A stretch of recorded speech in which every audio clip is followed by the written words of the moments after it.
ಊಟ ಆ ಜನ ಅಲ್ಲ ಕೆಲಸ ಮಾಡ್ತಾರೆ.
जय बोलो भारत माता की जय बोलो भारत माता की ವೇದಿಕೆ ಮೇಲೆ ಬಂತ ನಮ್ಮ ಈ ಒಂದು ಕಾರ್ಯಕ್ರಮಕ್ಕೆ ಕರೆದಂತ ಅಕ್ಷರ್ ಭಾಯಿ ಅವರೇ, ನಮ್ಮ ಸ್ನೇಹಿತರಾದಂತ ರಾಮೇಗೌಡ್ರೆ, ಹಾಗೆ ನಮ್ಮ ಇಲ್ಲಿರುವಂತ ನಮ್ಮ ಪ್ರಭಾಕರಣ್ಣವರೇ, ಹಾಗೆ ವೇದಿಕೆ ಮೇಲೆ ಇರುವಂತ ಎಲ್ಲ ನಮ್ಮ ಗಣ್ಯರೇ, ಅಂಬರೀಶ್ ರೆಡ್ಡಿ ಅವರೇ, ಕುಟ್ಟಿಯವರೇ, ಮಧುವರೇ, ಗುಟ್ಲಪ್ಪ ಅವರೇ, ರಾಮಮೋಹನ್ ಅವರೇ, ವೇದಿಕೆ ಮೇಲೆ ರವೀಂದ್ರ ಅವರೇ, ನಮ್ಮ ವೆಂಕಟೇಶನ್ ಅವರೇ, ಯಾರು ಅನಂತ ಬಯಸಬಾರ್ದು, ಹೆಸರು ಗೊತ್ತಿಲ್ಲ. ಹಾಗಾಗಿ ವೇದಿಕೆ ಮೇಲೆ ಎಲ್ಲ ನಮ್ಮ ಅತಿಕಣ್ಣವರೇ, ಹಾಗೆ ವೇದಿಕೆ ಮೇಲೆ ಎಲ್ಲ ನಮ್ಮ ಈ ಒಂದು ಕಾರ್ಯಕ್ರಮದ ಬಂಧುಗಳೇ, ಏನಿವತ್ತು ನಾವು ಸ್ವತಂತ್ರ ಬಂದು ಈಗಾಗಲೇ 80 ವರ್ಷ ಆಗಿದೆ. 80ನೇ ವರ್ಷದ ಈ ಒಂದು ಕಾರ್ಯಕ್ರಮ ನಮಗೆ ತುಂಬಾ ವಿಶೇಷವಾಗಿದೆ. ತಾವೆಲ್ಲ ಇವತ್ತು ಈ ಒಂದು ಸ್ವತಂತ್ರದ ದಿವಸಕ್ಕೆ ಕಾರ್ಯಕ್ರಮಕ್ಕೆ ಇವತ್ತು ಕರೆದು ಫ್ಲಾಗ್ ಹಾಸ್ಟ್ ಮಾಡುವಂಥದ್ದು ಎಲ್ಲ ಒಟ್ಟಿಗೆ ಎಲ್ಲ ಸೇರಿ ಮಾಡಿದ್ದೀವಿ. ತುಂಬಾ ಖುಷಿ ಆಗುತ್ತೆ.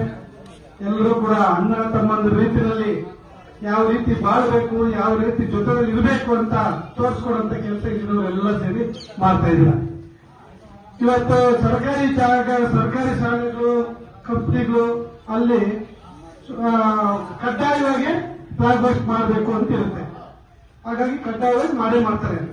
ಆದ್ರೆ ನೀವು ಈ ಒಂದು ಗ್ಯಾರೇಜ್ ಅಲ್ಲಿ ಪ್ರತಿಯೊಬ್ಬರು ಕೂಡ ನಮ್ಮೆಲ್ಲರ ಕರ್ತವ್ಯ ಅಂತ ಹೇಳ್ಬಿಟ್ಟು ಇಷ್ಟು ಅದ್ದೂರಿಯಾಗಿ ಈ ಒಂದು ಕಾರ್ಯಕ್ರಮನ ಮಾಡಿ ಇವತ್ತು ಫ್ಲಾಗ್ ಹಾಸ್ಟ್ ಮಾಡ್ತಾ ಇದ್ರಲ್ಲ, ನಿಜಕ್ಕೂ ನಿಮಗೆ ಸಲ್ಯೂಟ್ ಹೇಳಕ್ ಬಯಸ್ತೀನಿ.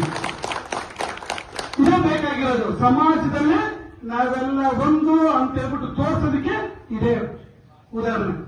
ಹಾಗಾಗಿ ಇವತ್ತು ತಾವು ಪ್ರತಿ ವರ್ಷದಂತೆ ಈ ವರ್ಷ ಕೂಡ ಇವತ್ತೇನು ಹೊಸದಾಗಿ ಆಚರಣೆ ಮಾಡ್ತಾ ಇಲ್ಲ, ಪ್ರತಿ ವರ್ಷ ಕೂಡ ಆಚರಣೆ ಮಾಡ್ಕೊಂಡು ಬಂದಿದ್ದೀವಿ. ನೀವೆಲ್ಲ ನಿಮಗೆಲ್ಲ ಒಳ್ಳೇದಾಗಿ ಅಂತ ನಾನು ಈ ಮುಖಾಂತರ ತಿಳಿಸ್ತಾ, ಈಗಾಗಲೇ ಪ್ರಭಾಕರನವರ ಮಾತಾಡಿದ್ದಾರೆ, ವಿಚಾರ ಎಲ್ಲ ತಿಳಿಸಿದ್ದಾರೆ.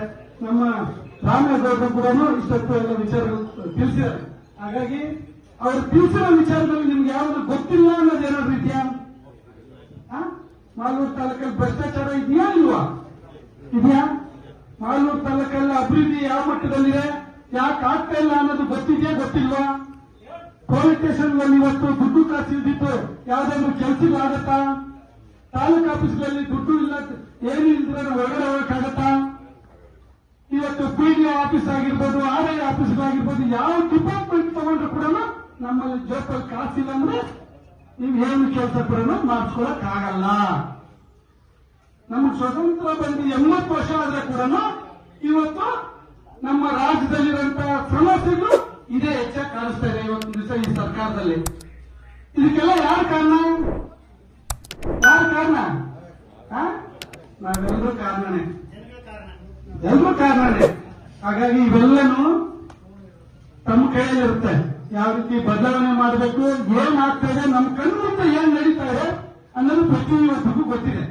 ಹಾಗಾಗಿ ಮುಂದಿನ ದಿನಗಳಲ್ಲಿ ಯಾವ ರೀತಿ ಬದಲಾವಣೆ ಮಾಡಬೇಕು ಏನು ಅಂತ ಯೋಚನೆ ಮಾಡಿ ಮಾಡಬೇಕು. ನಾವೆಲ್ಲ ಒಂದು ಅಂತ ನಾವೇನ್ ಮಾತಾಡ್ತೀವಿ, ನಾವು ಇಲ್ಲಿ ಅಭಿವೃದ್ಧಿ ಮಾಡಬೇಕಾದ್ರೆ ನಾವೆಲ್ಲ ಒಟ್ಟಾಗಿ ಸೇರಿದ್ರೆ ಮಾತ್ರ ಏನಾದ್ರೂ ಒಂದು ಮಾಲೂರು ತಾಲೂಕಲ್ಲಿ ಬದಲಾವಣೆಗಳು ಮಾಡೋದಕ್ಕಾಗದು.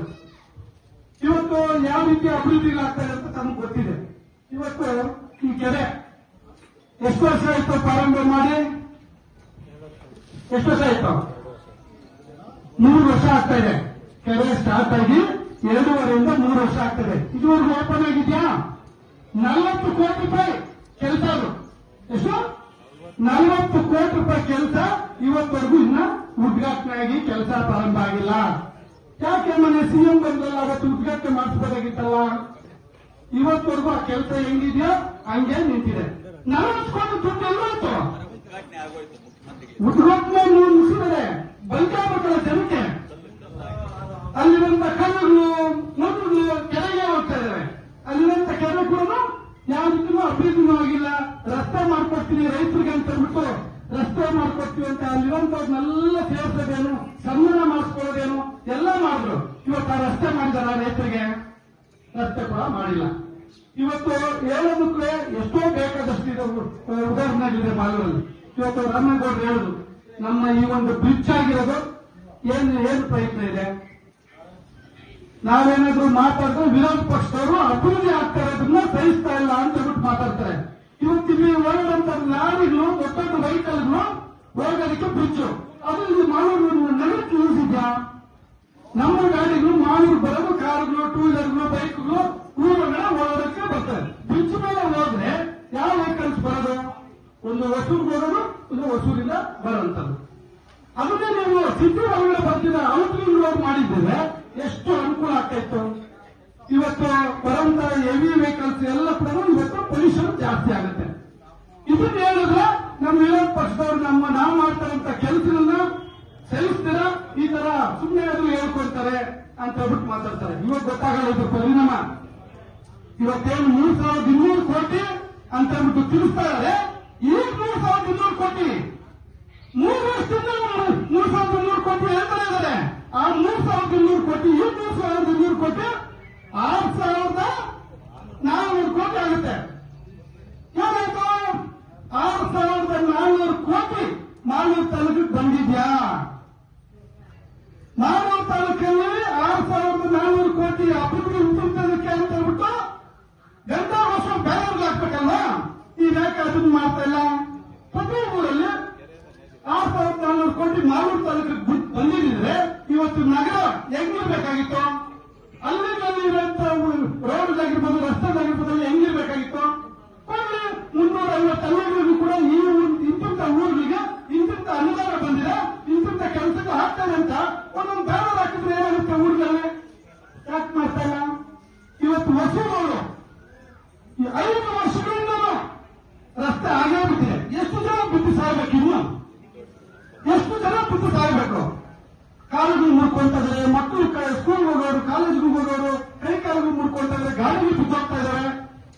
ಆ ರಸ್ತೆಯಲ್ಲಿ ಓಡಾಡುವಂತ ಗಾಡಿಗಳು ಹೋದ್ರೆ ಮತ್ತೆ ಬರಲ್ಲ ಗ್ಯಾರೇಜ್ಗೆ, ಮನೆಗಳಿಗಂತೂ ಬರಲ್ಲ. ಆ ರೀತಿಯಲ್ಲಿ ಇವತ್ತು ಪರಿಸ್ಥಿತಿ. ಯಾಕೆ ಮಾಡ್ತಾ ಇಲ್ಲ?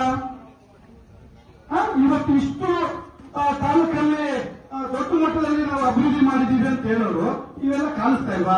ಪ್ರತಿ ದಿವಸ ಓಡಾಡ್ತಾರಲ್ಲ ತಾಲೂಕಲ್ಲಿ, ಪ್ರತಿ ದಿವಸ ಸೋಷಿಯಲ್ ಮೀಡಿಯಾದಲ್ಲಿ ಜನಗಳು ಮಾತಾಡ್ತಾ ಇದಾರೆ, ಎಲ್ಲ ಮಾತಾಡ್ತಾ ಇದಾರೆ ಈ ರಸ್ತೆ ರೆಡಿ ಮಾಡ್ಕೊಡಿ ಅಂತ. ಯಾಕೆ ಮಾಡ್ತಾ ಇಲ್ಲ?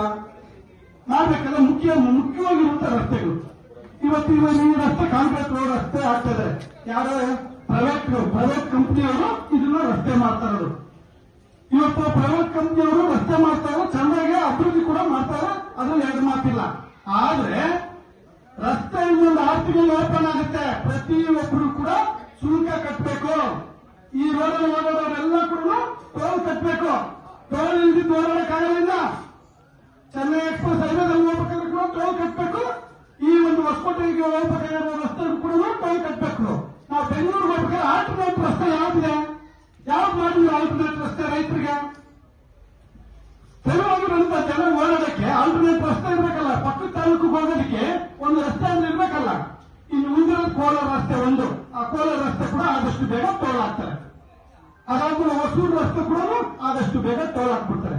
ಎಲ್ಲ ಕಡೆ ಟೋಲ್ ಗೇಟ್ ಹಾಕ್ಬಿಟ್ರೆ ಜನ ಹೆಂಗ್ ಓಡಾಡಬೇಕು? ಇದನ್ನ ನಾವೇನಾದ್ರೂ ಮಾತಾಡಿದ್ರೆ ವಿರೋಧ ಪಕ್ಷದವ್ರು ಮಾತಾಡ್ತಾರೆ ಅಂತಾರೆ. ಅದನ್ನು ನೀವು ಔಟ್ ರಿಂಗ್ ರೋಡ್ ಮಾಡಿದ್ರೆ ಮಾಲೂರಿಗೆ ಔಟ್ ರಿಂಗ್ ರೋಡ್ ಅನ್ನೋದೊಂದು ಕೊಟ್ಟಿದ್ರೆ ಎಷ್ಟು ಜನಕ್ಕೆ ಅನುಕೂಲ ಆಗ್ತಾ ಇತ್ತು. ನೀವು ಮಾಡ್ತಾರಂತ ಕಾಲದಲ್ಲಿ ಇಂಥ ಒಂದು ಒಳ್ಳೆ ಅಭಿವೃದ್ಧಿ ಮಾಡಿದಾರೆ ಅನ್ನೋ ಒಂದು ಹೆಸರು ಕೂಡ ಇರ್ತಾ ಇತ್ತಲ್ವಾ? ಅದು ಮಾಡ್ಬೇಕಲ್ವಾ? ಇವತ್ತು ರೈಲ್ವೆ ಬ್ರಿಡ್ಜ್ ಇನ್ನ ಸ್ಯಾಂಕ್ಷನ್ ಆಗಿಲ್ಲ. ರೈಲ್ವೆ ಬ್ರಿಡ್ಜ್ ಸ್ಯಾಂಕ್ಷನ್ ಆಗ್ತೀರಾ? ನಾವು ಏನು ಇವತ್ತು ಫ್ಲೇವರ್ ಮಾಡ್ತಾ ಇದ್ದೀವಿ, ಎಲ್ಲೋಗುತ್ತೆ? ರೈಲ್ವೆ ಬ್ರಿಡ್ಜ್ ಹತ್ರ ಇಳಿತಾರೆ. ಆ ಕಡೆಯಿಂದ ಹೊಸೂರಿಂದ ಬರೋದು ಅಲ್ಲೇ ಇಳಿತಾರೆ. ಇಲ್ಲಿ ಹೊಸಕೋಟೆಯಿಂದ ಹೋಗುವಂಥದ್ದು ಮಾಲೂರು ನಗರದಿಂದ ಹೋಗೋದು ರೈಲ್ವೆ ಟ್ರ್ಯಾಕ್ ಹತ್ರನೇ ಹಿಡಿತಾರೆ. ಟ್ರಾಫಿಕ್ ಜಾಮ್ ಆಗಿದ್ರೆ ಇನ್ನೇನಾಗುತ್ತೆ? ಅದಕ್ಕೆ ಪರಿಹಾರ ಬೇಕಲ್ಲ. ರೈಲ್ವೆ ಬ್ರಿಡ್ಜ್ ಆದ್ಮೇಲೆ ನೀವು ಬ್ರಿಡ್ಜ್ ಮಾಡಿದ್ರೆ ಪರಿಹಾರ ಸಿಗ್ತಾ ಇತ್ತು. ನೀವು ರೈಲ್ವೆ ಬ್ರಿಡ್ಜ್ ಸ್ಯಾಂಕ್ಷನ್ ಆಗ್ತಾರೆ, ರೈಲ್ವೆ ಬ್ರಿಡ್ಜ್ ಗುದ್ದಿ ಪೂಜೆ ಆಗ್ತಾರೆ, ಬ್ರಿಡ್ಜ್ ನಿರ್ಮಾಣ ಆಗಕ್ಕೆ ಮುಂಚೆ ನೀವು ಫ್ಲೇವರ್ ಮಾಡಿದ್ರೆ ಏನ್ ಪ್ರಯತ್ನ?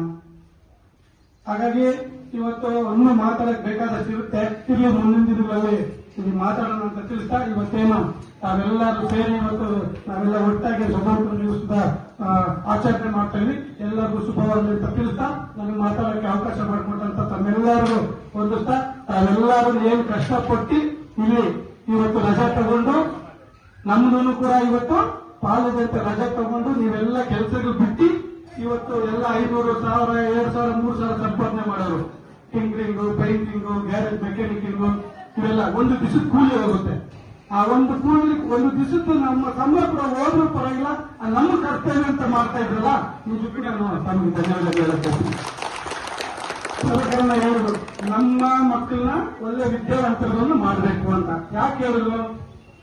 ಒಳ್ಳೆ ಶ್ರೀಮಂತರು ಮಕ್ಕಳು ಒಳ್ಳೆ ಬಿಸಿನೆಸ್ ಮಾಡ್ತಾರೆ, ಒಳ್ಳೆ ಎಜುಕೇಶನ್ ಕೊಡ್ತಾರೆ, ಅವರು ಒಳ್ಳೆ ಸ್ಥಾನಕ್ಕೆ ಅದೇ ರೂಟಲ್ಲಿ ಹೋಗ್ತಾ ಇರ್ತಾರೆ. ಟಿಂಕರಿಂಗು, ಪೈಂಟಿಂಗು ಇನ್ನೊಂದು ಮಾಡೋರು ಏನ್ ಮಾಡ್ತಾರೆ?